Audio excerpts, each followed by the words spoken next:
ఈ మందసం ఏంటండి, ఈ మందసం గోల ఏంటి అని మీరు అడిగితే, దేవుడు ఇశ్రాయేలుని ఐగుప్తు నుంచి విడిపించాడు.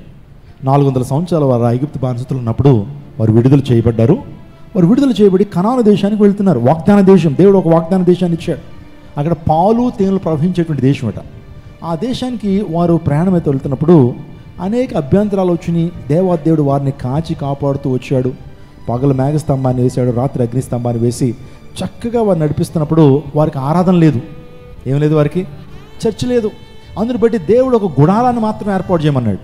మనకైతే ఈరోజు పెద్ద పెద్ద మందిరాలు కావాలి, కానీ ఇశ్రాయేలీలకి అక్కడక్కడ గుడారాలు ఏర్పాటు చేసుకున్నారు. వారు గుడారాల్లో ఏం చేశారు, దేవుణ్ణి స్తుతించారు. మన ఆరాధనా స్థలము చాలా వాటికంటే చాలా బెటరు.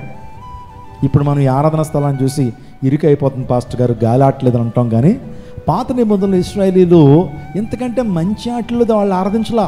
గుడారాల్లో ఆరాధించారు, వర్షాల్లో ఆరాధించారు, ఎండల్లో ఆరాధించారు. కానీ వారి ఆరాధన బట్టి దేవుడు వారిని దీవిస్తూ వచ్చాడు.